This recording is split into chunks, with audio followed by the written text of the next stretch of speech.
Colleen, good morning. Thanks for Good being morning. here. Good morning. Let's start with navigating the market. Some of the first things you should be doing, and one of the biggest ones is finding a realtor, isn't it?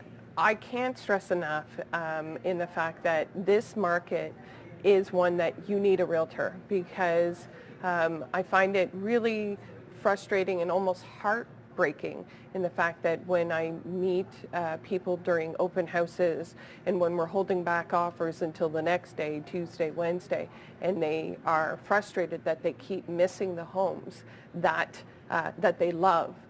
But why aren't you working with a realtor? Yeah. A realtor is there to not only help you navigate in the fact that that they are there to help you in maybe beating the market.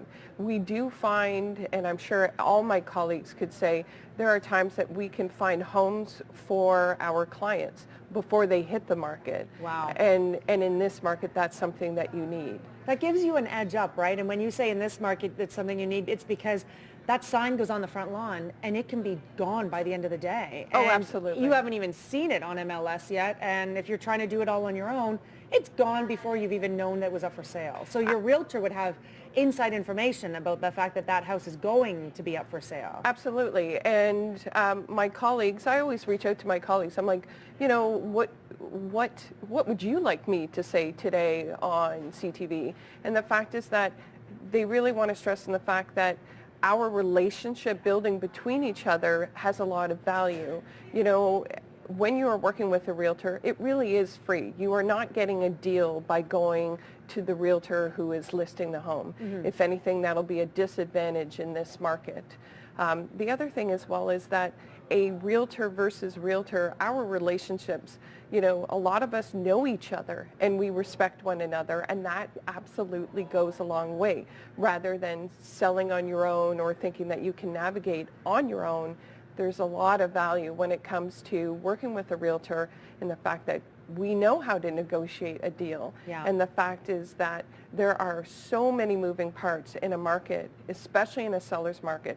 This is the market that is the worst that there can be, in the fact that there's a lot of frustration, a lot of broken hearts, and a lot of moving parts. So in a seller's market, please use a realtor. There's a real art to negotiating too, isn't there? And you are professionals in this field. This is what you do every day. So for someone who's maybe a little shy or nervous to ask for a certain amount for their house and stay at that level, maybe getting, or, saying, well, I want that house, but I don't want to pay that much. That realtor knows how to do that bargaining, how to have those discussions. Not only, and absolutely, in addition to the fact it's called the arm's length agreement, right? So that we are at arm's length. It is not a personal thing for us. Obviously, all my clients are almost become friends to me. And yet when we are negotiating, the fact is that it is a negotiation. Mm-hmm. It's a legal discussion.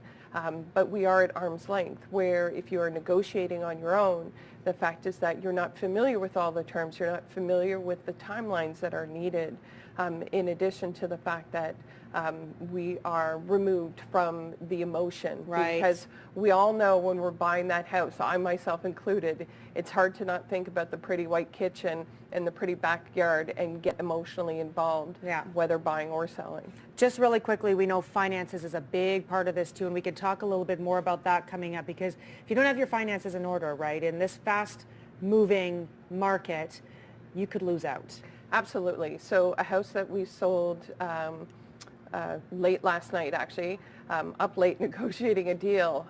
The fact is that the winner not only, we sold the house $45,000 over asking. Wow. But the fact is that in addition, we had an offer that had the finances completely removed from the agreement because they knew they could afford it. Wow. And so it avoids disappointment for all those people. So really, knowing your finances is the fact that you know what to shop for and that you know that you're going into a game. Because in this particular seller's market, you need to be prepared.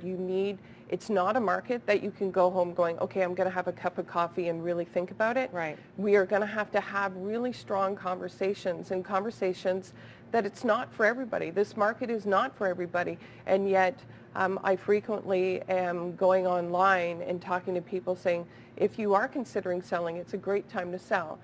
But when you're buying, it's a hard market, and so you need to be ready. You need to have your finances ready, and you need to be able to jump and jump quick. All right, good advice.